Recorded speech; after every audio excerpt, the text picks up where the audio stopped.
So hello and welcome to episode 36 of the Thrive with Holistic Healing Co podcast. I'm so incredibly happy that you're here. And this is part 3 of the medication series. So this series, as you know, if you've tuned into part 1 and 2, is all on medication in the perinatal period. So during pregnancy and the postpartum period. So we've gone through quite a few aspects, I believe, in terms of understanding the considerations with medication, the ins and outs, side effects, interactions, relationship with alcohol, what to watch out for, things like that. And so this episode, I really wanted to go through what are natural supplements that are available for anxiety and depression over the counter and what considerations to make. I want to really speak into the concept of being kind to yourself throughout this entire process and really what that means. To write a commitment statement to yourself. So this goes into the episode of ARMOR, and it's a strategy that I write of in my book, and it's ARMOR, A-R-M-E-R, and like armor that you would wear in a war. This really forms part of your strength and your courage and your protection and that artillery and the tools that you can use to work through this process, to navigate through this chapter in your life. And so I speak into writing a commitment statement to yourself and why that's especially important if we're embarking upon medication and why that's so important. I'm going to then chat through some strategies that you can use whilst Western medicine or Western treatments are starting to work, or whilst they're in the background working. We can't just sit and wait. We actually need to employ other strategies or do other things to help the process. Healing is holistic, which is why this platform is called Whole-istic Healing Co, because it is that synergy between Western treatment, yes, and Eastern techniques and strategies and lifestyle measures that we can really put into place here. And so I speak into some of these, not all, but some of these and why they're so important and what you could, try whilst you're waiting for medication to do its role. I then speak into what is matrescence and what is this identity shift and how that is all part of the process. And then to really summarize medication in the whole picture of healing, and really also speaking into the fact that if you're not prescribed medication, why that's okay as well. It's not an assumption that if you have postnatal depression and anxiety that you need to have medication. It's not that at all. In fact, it's a very much unique situation where every person is different. Everyone's causes, everyone's reasons, everyone's triggers, everyone's symptoms, everyone's treatment, therefore, is going to be different. And so understanding that is very, very important. So let's dive right in. So what are some natural supplements that are available for anxiety and depression over the counter and what considerations to make? So this is really just a general piece of information. I'm not here to go into the clinical trials and nut out studies and show the efficacy of every single herbal supplement. That's not the purpose of this exercise. That probably requires a whole other many episodes for each of the particular ones to really go through how effective or, what the actual clinical trials are showing here. What I'm simply here to do is to bring to your attention what is available over the counter and also what to consider if you're considering taking these supplements. What should you be mindful of to be able to really understand its place in the whole scheme of things? So generally, if you walk through a pharmacy or even a supermarket, really in the medicine aisle, you'll see so many products that are available. And generally what I would say is, as a rough guide, you would find these sorts of supplements that are targeted or marketed or recommended for anxiety, depression, or insomnia over the counter. So you've got Bark Rescue Remedy. So this is a homeopathic and a plant-based style remedies. So they can be a spray you can put under your tongue. There are like pastilles, like lollies almost, all sorts of things that you can take in that range. So fish oil, magnesium. So magnesium acts as like a muscle relaxant and a carminative. Now you need to be careful if you have IBS, as it can increase bowel movement. So definitely care would be needed if you already have a sensitive bowel. St. John's wort, which can be available over the counter in various different brands for anxiety and depression, or really just for mood and elevate the way that you feel. However, if you're on prescription medication, it can actually interact with various medicines, which we covered in the last episode, and it can reduce the effectiveness of certain medicines. And so it's something that you should really be very careful of. Now, if you're on prescription medication for mood-related symptoms, then I would never recommend that you try anything over the counter without asking your prescriber first, because I would first be wondering why you're needing to add something to your remedies. If your particular medication isn't working, then looking into why, or looking into how long it's been, looking into other measures, chatting about with your doctor what are the possible solutions that you can make. So either increasing the dose, you might need to change the agent, you might, there's a whole host of things that we chatted about last episode, but I really am so mindful that I would not recommend you self-select anything else to help your symptoms just on your own. It needs to be part of a broader conversation with your healthcare team, really, truly. And that's because of the potential severe side effects that can happen. And just to paint a picture, I guess, is that it can reduce the effectiveness of the pill. Now, say, for example, you're on the pill and you self-select St. John's wort. Now, if you're already battling through postnatal anxiety and depression, your pill is ineffective and you fall pregnant again, that's going to add a layer of complexity that may otherwise not have been there without that interaction, that drug interaction. And so I'm all about finding information and, really being so informed in your decision-making process. And you can only do that by asking the right questions and by seeking information from your pharmacist or your doctor. And I see things that are just so readily available over the counter, my genuine immediate response is, gosh, I can just see the potential risks for so many different things that I see. And it scares me. It really does scare me. And so if you ever were to self-select something, I really feel like it needs to be part of a broader conversation and really looking into you as a whole person and what you're on, what you're taking, what have you been doing, looking at your diet, nutrition, your supplements, your medication. And so it's a bit more complex than just self-selecting a product like you would, say milk off the shelf. It's not the same. So anyhow, that was just one example. I digress. So there's also lemon balm, which is Melissa officinalis, chamomile, which notoriously is, everyone would know, and lavender for calming, its ability to relax and help with calming and settling the nervous system. Now, gut health is intimately related to the brain and mood. The gut-brain axis is more researched more and more, and we know more and more information each and every day about it. So probiotics, prebiotics, looking at fiber and general gut health is very, very important. Now, as I just touched on, that my most important advice is to speak to a pharmacist first, to speak to a naturopath, really, before selecting anything.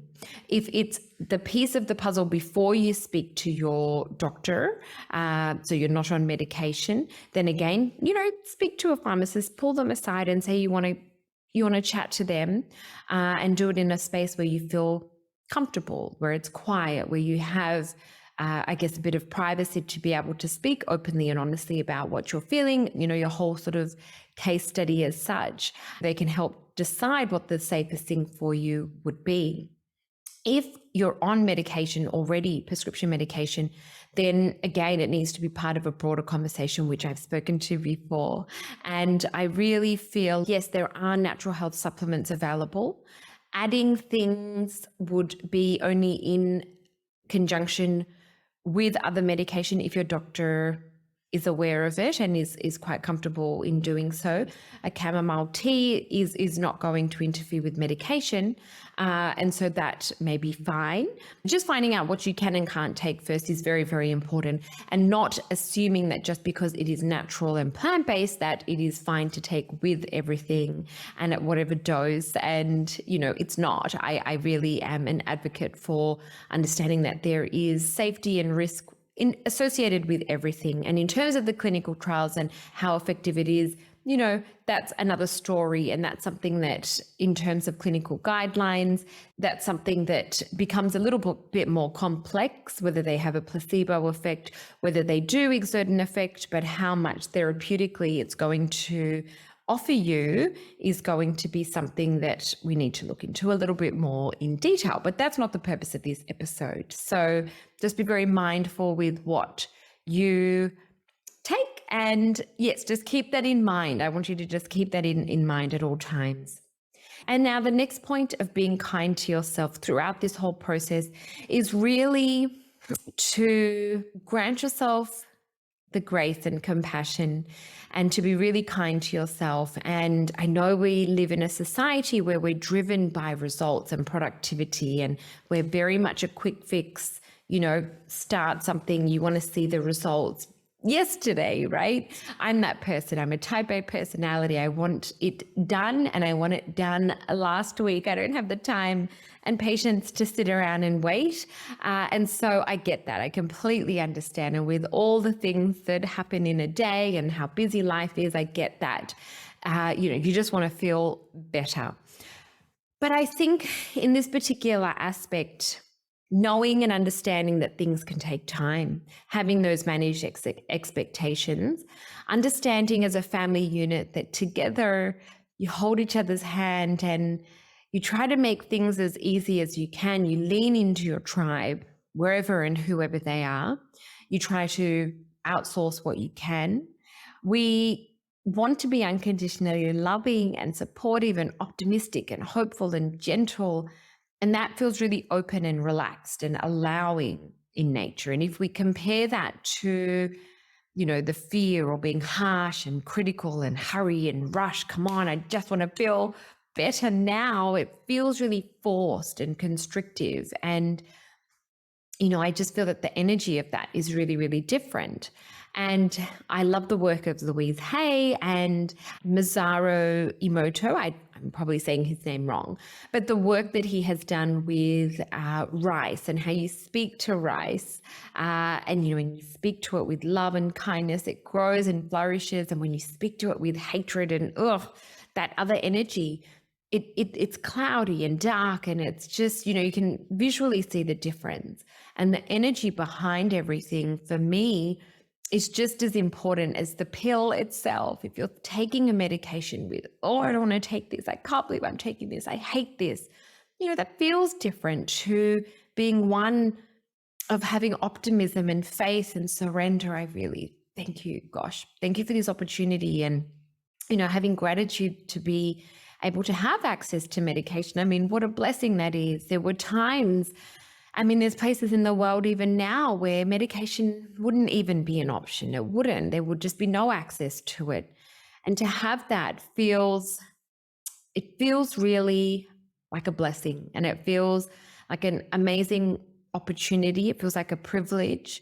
It feels like, just absolute gratitude that it's available. And I can speak into the fact that it saved my life twice. I can say that with confidence and with full conviction and absolute heartfelt gratitude that the life I live today is because medication afforded me another chance at life. And so if we take that pill with resentment and all of the constrictive emotions versus surrender and allowing it to do what it can do, it has the potential to do, it feels different. And I want that.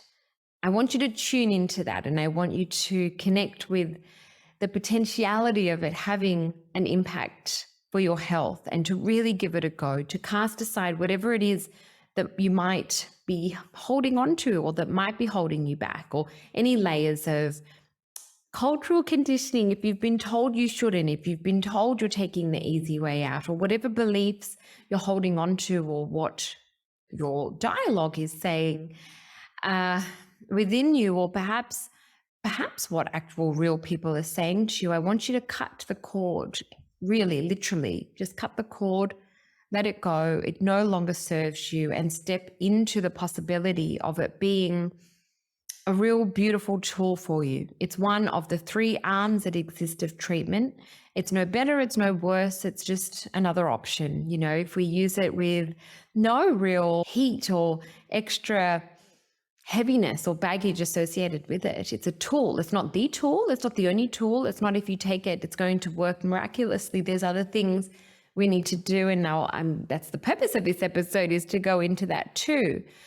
But yeah, I think the energy with which we take it without those extra layers is so incredibly important. And as a health professional, I can appreciate that it exists, because I've worked with so many patients, men and women, of course, that when we bring out medication for this, they're wanting to hide it, or they want to go somewhere private and have a conversation. They don't want everyone to know what they're on or why they're on it. And I can get that. But when we're actually taking the medicine, if we have that real open heart and surrender to the potential of it just doing absolute miracles like it did for me, then that's a beautiful space to come in from.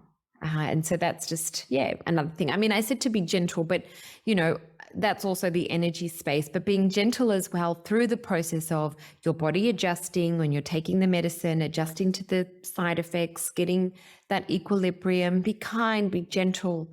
And similar to the weaning part, when I spoke last episode of how my doctor said to be kind to myself and order takeaway, and if your kids need TV more, it's okay, cut down on activities, do all of that. And so also being gentle to yourself in that process, being gentle to yourself in the weaning process is very, very a wonderful thing to do. Also being kind to yourself. If you're going to be thinking that you're stuck on this medication forever, it's not the truth. Until your biochemistry has restored or come back to equilibrium, you can wean off the medication with your doctor's advice and consultation. And so it does not have to be your forever. So to be kind and gentle to yourself is so important. For your partner to be kind and gentle to you too throughout the process, I think is really important. The next one is to write a commitment statement to yourself. And so the acronym ARMER, A-R-M-E-R. So A is to ask for help, to speak out, to really, own your truth that you're not feeling well. So you've done that because this is about medication. R is reaching out to health professionals. You've done that. Amazing. I'm so incredibly proud of you. Now, the M is the make a commitment statement to yourself. Now, this becomes important because you're writing your reason why. You're making a commitment statement to your recovery. You're going to come back to this statement. Now, you can put it on your mirror, on your bedside table. You can put it on your phone that you see every day. You can put it on your fridge. You can stick it in your kitchen, wherever or whatever it is that you're going to see daily, all the time. You can come back to this statement because it will remind you of your why. Now, when you're sitting there a month into taking medication and it's not working, okay, if it's not working, then you can go back to this statement and remember your why. It will allow you to anchor yourself into what it is that you're willing to do, why you're willing to do it.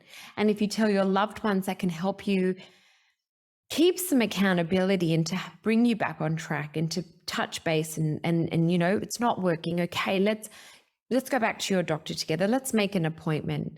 That support, that it'll just bring you back. It's like an anchor. It's just going to hold you to that place. And for me, I always love going back to my why, because it's so easy to get lost in life. It's so easy to get lost in the isness of, well, what is, and if something's not working, it's so easy to just get bogged down by the frustration of what is. And so the commitment statement allows you to go back to the heart of it all, and it'll give you motivation. It will give you some calm and resolve and grounding to really hold on to the fact of what it is you're doing this for. And it can hopefully give you the encouragement to hold on. It can give you the guidance to maybe think, oh, look, you know what? This is why it's not really getting better. Let me take some action steps. So you follow up with your doctor and then take it from there. Okay. So I feel like this is also part of the puzzle, because medication is not a, 24-hour thing. Wow, I'm miraculously better. It's not the nature of the beast. It can be for some. For some, it can be a really stretched out process. If we think that a medication can take up to 8 weeks to work, that's just one. Now imagine if that doesn't work and then you have to slowly wean off and start another one. I mean, it could be if you really think about the whole process, it can take months and months and months. And this is not to discourage you. This is not to make you feel defeated. It's putting the perspective that it can take time. And if we're so used to things being a quick fix, we need to establish some managed expectations here that it can take time. And if it is taking time, then we need to help with some other anchors, because that will help get you through the process. And knowing your why will help you have that resolve. So my why was always my children. My why, and even today when my youngest was at preschool, I mean, I just held his beautiful face in my mind's eye and my heart as I was working, and I didn't want to work. I was so tired. There were so many things telling me not to do it. And yet I held his beautiful face in my eyes and my heart, and gosh, it fueled me. And my boys are the reason for everything. They were my reason back then. And even though that connection wasn't there, I knew that I had to get better for them. I knew it. I knew I didn't want them living in a world without their mum. I didn't. I genuinely, I couldn't have that happen. And so I fought for them. I fought it day in and day out. And I did it for them, and I do it for them. I do everything for them. So, you have to go back into your why and to hold on to that. And times maybe SHIT right now, but eventually things will start moving. The cogs of the wheel will start turning, and you'll look back at the time, and that anchor that holds you back in your why will become your why for everything else, in all your choices, in all your decisions in life, moving forward, that why will continue to be there for you. So yeah, I really feel like that's part of the process and the puzzle, because it's not a one size fits all. It's not a quick fix. And so to always go back to what it is that you're committing to and why. So we understand that it may not be a quick fix. Fine. I don't even know that I've said this. Maybe I did in the very first episode of the series, but really medication, generally speaking, it would not be used in isolation. So it would be used whilst you're also getting psychotherapy or cognitive behavioral therapy or counseling or some other treatment in psychology at the same time. Now, that doesn't have to be with a psychologist or a psychiatrist. It can be with your GP or a counselor or, someone. But generally speaking, you wouldn't be given medication and be sent on your merry way and not have any other strategies given to you. Okay, so I think that that's also very important. It is a piece of the puzzle, possibly, if the prescribing team feels it's the right thing for you, but it doesn't mean that you would use that in sole isolation. So generally speaking, medication, along with ensuring that you're seeing that other arm in therapy, the psychotherapy, in whatever form that looks like for you, to keep going, to keep on at it. And for me, that arm was irrelevant until the medication corrected my biochemistry, because I was an absolute mess. So I guess for me, I was in that position where I needed my biochemistry restored, and the counseling was not helpful until that had restored. I was not able to comprehend I could not do anything except repeat my loop until that biochemistry was restored, and until my sleep had restored, and until all of those, I was not able to really take on board or listen or function or have a conversation about anything other than my loop. So for me, maybe, and for maybe others, that's part of the process too. But, I did still, it wasn't as if I was only on medication and off on my merry way. I still did the work with, my team, because that's part of the process, and we're able to reflect and nut it out and make sure everything was in place so that I could move forward feeling physically well and mentally well, that I was able to now continue on. And so other strategies in conjunction with these two is to really hold you and your family and do certain strategies to help you through this process. Okay. And the reason is that they all on their own can help make you feel better. They have a subtle impact on how you feel, and cumulatively over the whole process, they will all have a benefit and an impact. So in Ayurveda, the pillars of health is eating, so nutrition, breathing, so pranayama, sleeping, so sleep hygiene in terms of a Western health perspective, and elimination. So looking at your gut health and how we're able to clear toxins from our system. So eating, breathing, sleeping, and eliminating, they're the pillars of health. So if we look at nutrition, now whether it's from a Western nutrition perspective or an Eastern nutrition perspective, I would basically say that eating fresh, whole, prana-rich food versus processed, packaged, takeaway food will help your body nourish and heal. And I am actually working busily on an Ayurvedic cookbook. And in there, I have all of the principles of the Ayurvedic nutrition and what the grounding principles are and why they're in place. And so I speak into the impacts on the mental gunas, or the mental qualities of the mind, and things like alcohol and caffeine, and the impact that they play on the nature of the mind, whether it's calm, serene, poised, and whether it's racy or whether it's dull and inert. There's certain qualities, so rajasic, tamasic, or sattvic, and the foods that we consume all have qualities by which impact our mind. But really, if you're just getting, say, processed food and you're eating chips or you're eating 2-minute noodles which have no nutrient density in there, our mind would not be able to thrive.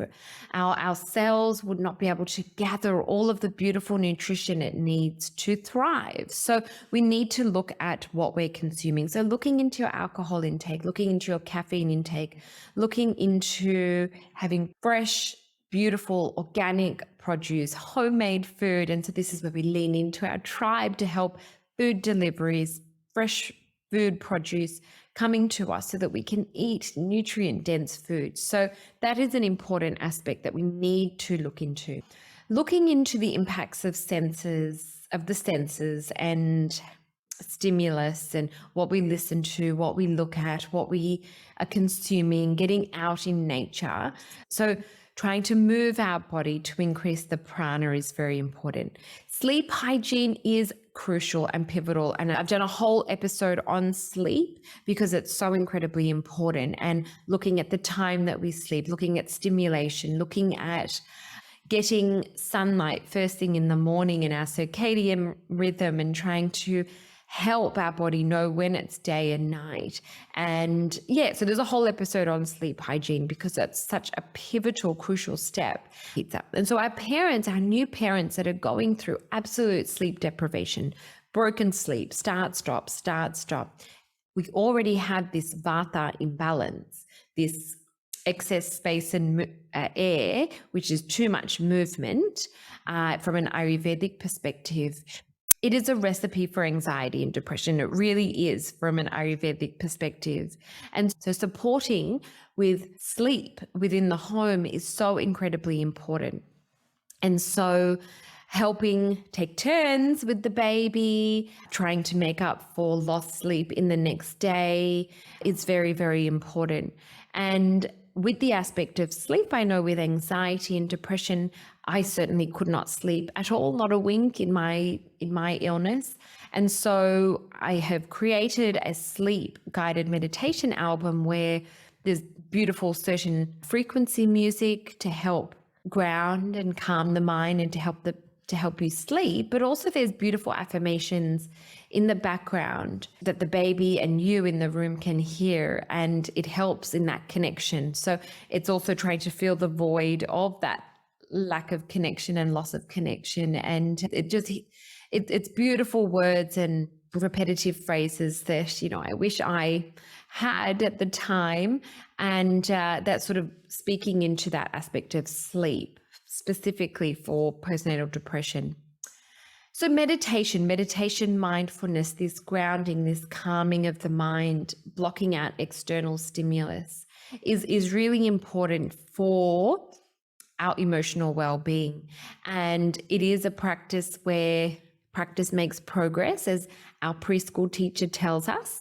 There's no practice makes perfect. It's practice makes progress, and we do our best. There's so much movement and noise and stimulus. Honestly, there are days I could throw my phone away between the bing, bing, bings and the constant notifications, and then the dopamine fix you get from looking at your feed, of social media. It's a recipe for burnout. We're getting so much information, and Vata imbalance is this too much movement. And so we need stillness. And that's what mindfulness brings, meditation. So whether it's even, what it is, it's so hard when you're sleep deprived, I understand. And when work feels relentless, but mindfulness can be as you're washing your hands and you're feeling the sense of the soap and the water on your hands. It's whilst you're washing the dishes, just being mindfully aware in that moment, in that present moment when you're feeding your baby, to just be completely there and just bringing your attention. So we can do it in different subtle ways in day-to-day living. The more we do it, the more habitual it becomes. And so practice makes progress. And so just keep doing that and go with what resonates with you. So when we're incorporating same movement, beautiful prana walks in nature, if you're mindfully walking and taking in what's around you, you're practicing mindfulness as well.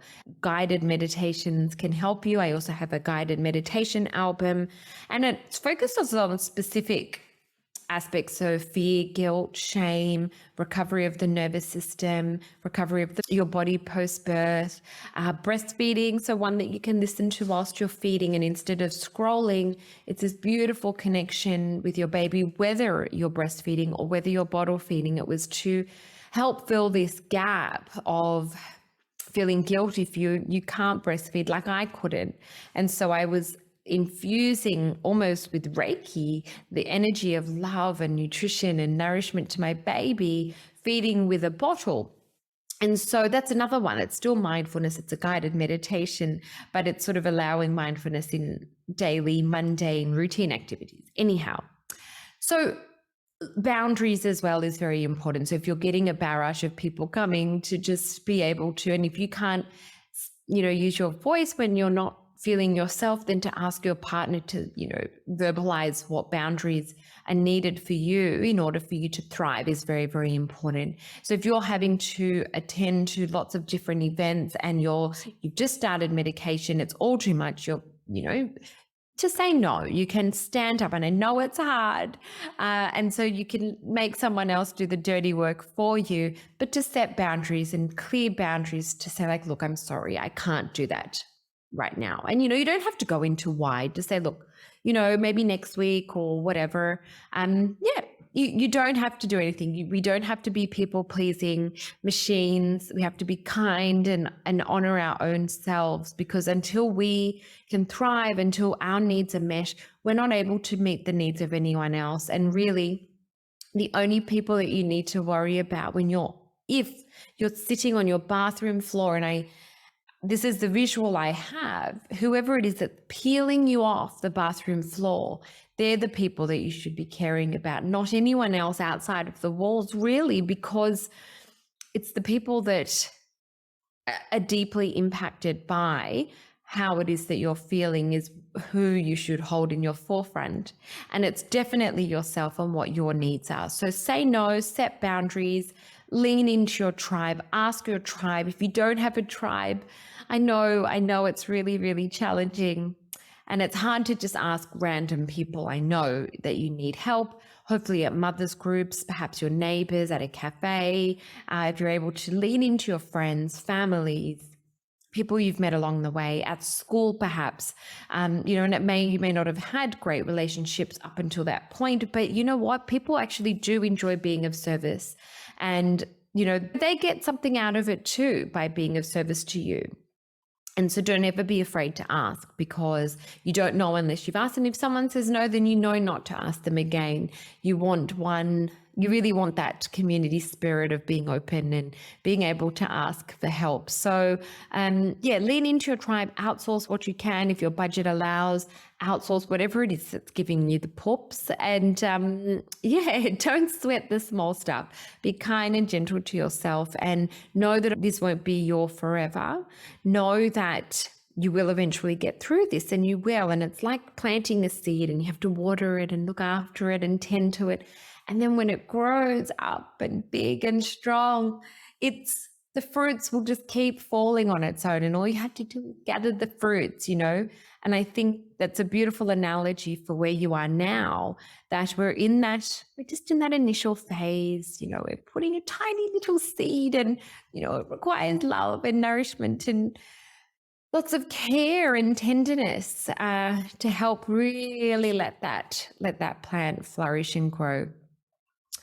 So those are just some strategies, okay? Those are just some strategies, but I really am a firm believer that we need to look at those other aspects as well. We can't be watching TV, not sleeping, eating takeaway food, drinking alcohol through the night to relax and not be wired from the caffeine we're having through the day to get through the day, and not move our bodies and work like we're working, trying to do family life as well, whilst looking after our mental and physical health.